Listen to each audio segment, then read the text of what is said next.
Welcome back to Dishing You Well. Of course, I'm glad to have y'all back. And again, I have something special for y'all. Today I'm going to be showing you one of my favorite appetizers. It's something that you'll most likely see me bring to a party or an event because I changed a lot of minds about mushrooms. A lot of people say they don't like mushrooms. And let me tell you the truth about mushrooms. People say mushrooms don't have much flavor. They don't. It's a very slight flavor, very earthy. But you can flavor mushrooms to taste like whatever you want because they're sponges. They absorb any liquid or seasonings you add to it. That's why a lot of people use mushrooms in vegan dishes, rather it's making burgers or fried chicken, because basically you can make it your signature. So basically we're going to get right into things. After we've made sure that we've washed our hands and our hands are completely clean, we can begin. Right here, I have all the ingredients. What you'll need is I have like a little over a pound of button mushrooms, and you can see the size of these. You don't want them any smaller than this, and you actually don't want the large mushrooms either because they're appetizers, like finger foods. So these are the mushrooms we're going to use. We're going to be using the button mushrooms. It's like a little over a pound. We're also going to be using 4 garlic cloves, 1 medium green pepper, 1 medium yellow onion. You're also going to need a pound of breakfast sausage. You can use pork. If you don't eat pork, you can use the turkey breakfast sausage. It'll be perfectly fine. I'm using the pork breakfast sausage today. We're also going to use sour cream. We won't use all of it, but you're going to need sour cream. It's actually optional, but I do suggest you give it a try. You're also going to need stuffing mix. I'm using the cornbread. I suggest using the cornbread. If you don't have the cornbread, you can use the chicken or whatever stuffing mix you got, but I definitely suggest using the cornbread. You're also going to need parsley, pepper. I have white pepper today, salt, and you're going to need around a cup of water. We might not need the whole cup, but that's pretty much all the ingredients you'll need. So now what I'll do is I'll show you guys how to clean these mushrooms. So come with me and I'll show you how to do that. All right, so our next step is getting these mushrooms clean. There are several ways you can clean mushrooms. One way is basically taking the mushrooms and dampening a paper towel and just wiping them off. That's one way you can clean them. It's a little more time consuming. The way I like to do it, especially if I'm making a bigger batch, is this way. You're going to need a large bowl of cold water. Make sure that the bowl of water is cold. You don't want it to be warm water because, as I stated earlier, mushrooms absorb any liquid. They're sponges, so you don't want to soften the mushrooms too fast. So you don't want the water to be warm. You definitely want it to be cold. And right here on a clear cutting mat, I have a few layers of paper towels, and I have paper towels to the side. And this is basically what all you'll do. You're going to take the mushrooms and you're going to dump them in the water. You can do them in a few batches and just kind of like rub them around just to get any dirt or grime off of them. Mushrooms grow in dirt, so you want to basically wipe them, and you don't want them to sit in the water. After so, you want to put them right on a paper towel. After you put them on a paper towel, immediately you want to start to dry them. And while drying them, you want to wipe them clean. So basically, you want to take your paper towel and wipe off any gunk or dirt that you see with your paper towel and place it back on the other paper towel to finish absorbing it, because you don't want it to really sit inside of water because it'll soften really fast. So that's pretty simple. You just want to wipe any gunk or dirt that you see off of it thoroughly.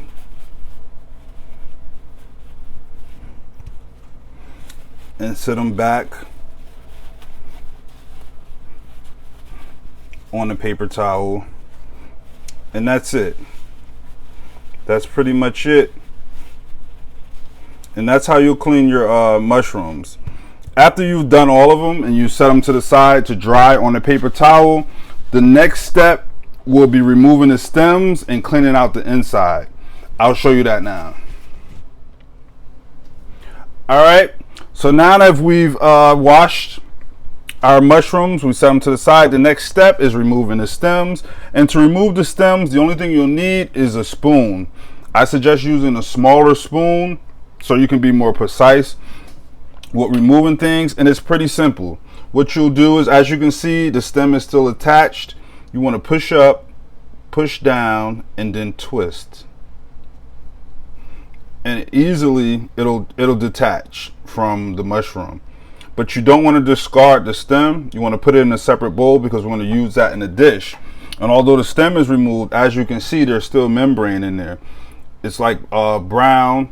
You're going to take that with the spoon and you're going to start scraping that off. You want to get as much brown. You want to hollow the mushroom out so you can stuff it. And you want to remove as much as you can, but you want to be delicate with it because you don't want to break your mushroom. So that's why I suggest using a smaller spoon so you don't rip the mushroom and you won't have a full hollow piece to stuff. So with all of that, get as much brown out as you can. There might be a little bit left, but don't worry about it. But as much as you can, scrape it out, put it in a bowl. And the hollow part of the mushroom is what you'll be stuffing. Again, I'll show you that one more time. You want to take the mushroom, push up on the stem, push down on the stem, and twist. So as you twist, it might break a little, but that's okay. You don't want to discard that. Take your spoon and you want to start to hollow it out. Most of the brown you want to scrape out with your spoon. You don't want to use that, but you do want to save the stem. Again, be careful because you can easily rip the mushroom. You don't want to do that. And that's pretty much all you'll do. As you can see, it's hollow and ready to be stuffed. You want to set that to the side. You want to do all of these. After that's done, I'm going to show you what it is we'll do next. So now that we have our mushroom destemmed, I've also diced up very fine our onions, peppers, and garlic. I set that in a bowl, put it to the side. And remember I said to set those mushroom stems to the side because you're going to use them later. You're going to basically take your mushroom stems and you're going to dice them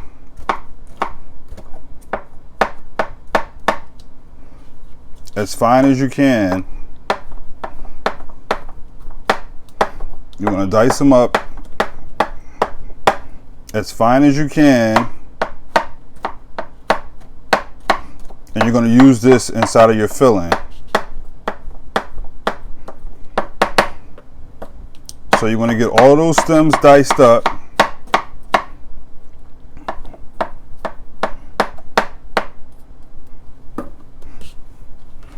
And you're going to add it to your mushrooms, to your garlic, onions, and green peppers. You're going to add that to the pan after your breakfast sausage has cooked for a while. But I'm going to get all these diced up, put them all in this bowl, and then I'm going to show you how we're going to get our breakfast sausage fried up. All right, so right here I have my frying pan heating up. This would be a perfect time to go in and preheat your oven to 400 degrees. And you're going to just add your breakfast sausage in.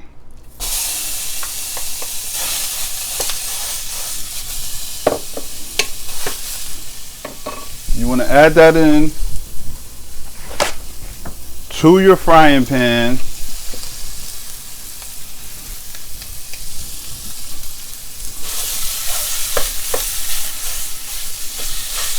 And you want that to cook down. As it's cooking down, you want to break it apart as fine as you can. Make sure that it's completely broken up.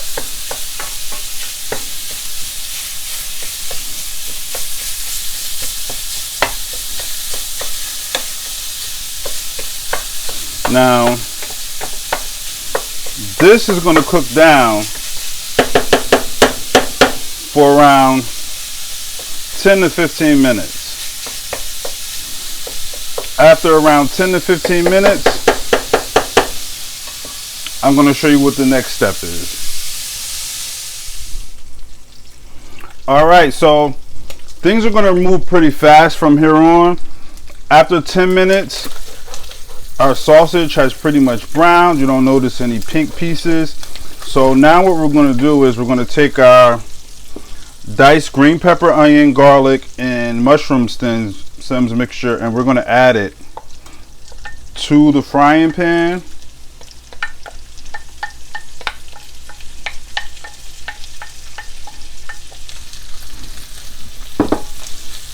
Give it a mixture.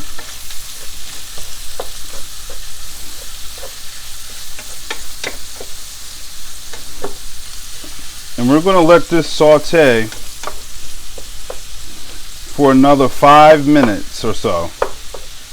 And once the green peppers, onions, and garlic has become translucent and they're pretty much softened, we'll be ready for our next step, and things are going to fly by from there. So when I come back, I'll show you what we'll do next. Okay, so 5 minutes later, our vegetables are translucent, they're pretty much softened, and we're ready for the next step. As I said, things will fly by from here. So you want to take your stuffing mixture, you want to add it straight to the pan. Although there will be moisture and juices from the sausage mixture and the vegetables, it won't be enough to cook the stuffing mix through. The stuffing mix will only take 5 minutes. So this is when our cup of water comes in. You want to add half at a time. Add 1/2, and it'll immediately start to soak up all of the moisture, and your stuffing will start to soften. And I can already tell I'm going to need the rest of the cup. You want to go in with your parsley flakes, just for color, not much flavor, but we like things to look pretty, nice presentation. You want to add your pepper. And the sausage has a lot of sodium in it, so don't worry about too much salt, because the sausage is pretty salty. So you want to add like maybe a pinch of salt. Want to give that a stir so that the stuffing gets a chance to absorb every bit of the moisture. You might even want to turn your flame down or your fire down a little lower.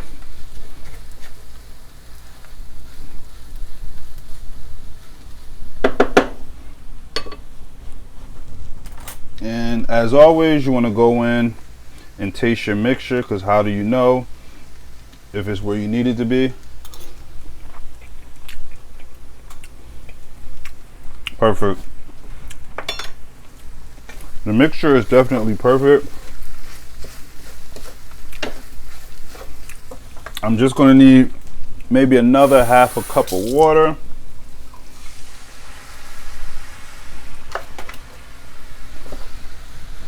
Just to make sure that all of the stuffing has a chance to soften.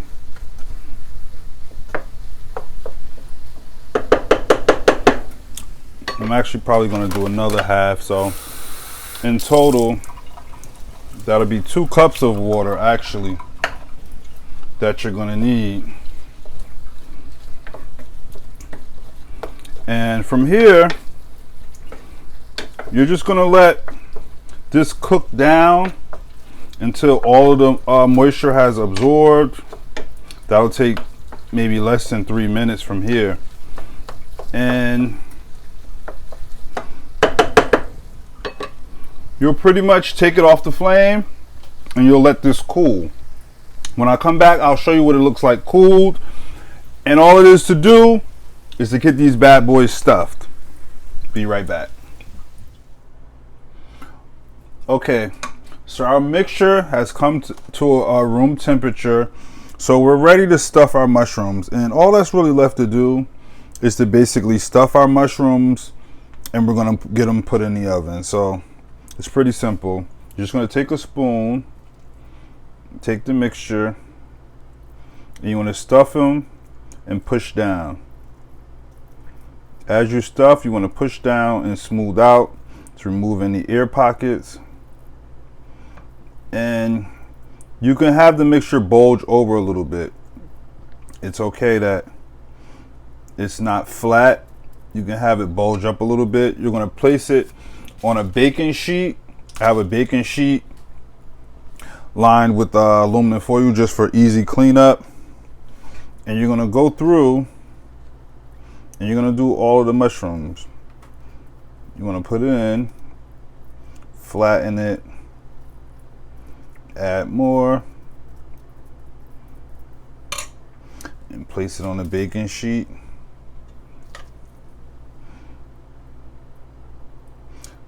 Some of them might seem to be falling apart a little bit. Don't worry. The stuffing will actually help keep things together. And you're going to do all of these. And I'm going to have a lot left over, but the good thing about this mixture is you can basically bag it and freeze it, and you can use it the next time you want to make stuffed mushrooms. So nothing goes to waste with this dish. I'm going to get all of these stuffed. I'm going to put it in our 400-degree oven for 20 to 30 minutes. All we pretty much want to do is just cook the mushroom. The filling is already done. And once I do that, after 20 to 30 minutes being in the oven, I'm going to come back and I'm going to show you guys what it looks like. All right, so I baked our mushrooms in the oven 400 degrees for 30 minutes. As you can see, they're golden brown, completely done. And you can see that the mushrooms have softened and they've gotten a slightly brown color to them also. So your mushrooms are pretty much good to go from here. You can eat them just like this. They're perfect served warm. You can also eat them room temperature. This next step is totally optional. I do recommend it, but it's optional. I like to add sour cream to the tops of my stuffed mushrooms, but again, that's only if you like sour cream or not, but I enjoy sour cream. So a way that you can have a good presentation is you can take a small Ziploc bag, spoon in a couple of spoonfuls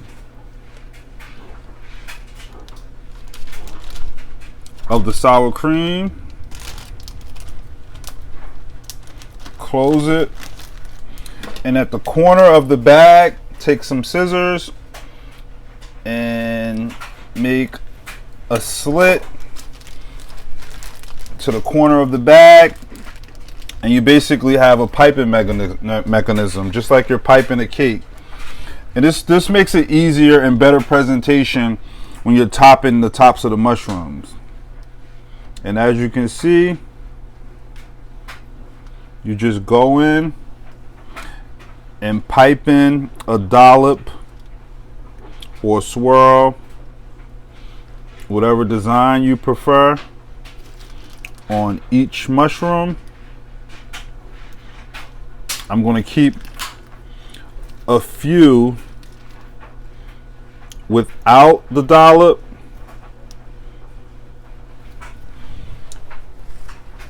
but this is basically what you'll do. So now basically our mushrooms are all ready and they're set to eat. So when I come back, I'll show you how to dig into these bad boys. So now that our mushrooms have been topped with the sour cream, only thing left is to dig in and enjoy. They're perfect bite-sized appetizers for any party or event you're giving. Delicious. As I stated, you can serve them room temperature or warm. So I want to thank y'all for joining me and allowing me to gift y'all with this very personal recipe of mine. As always, I'm dishing you well.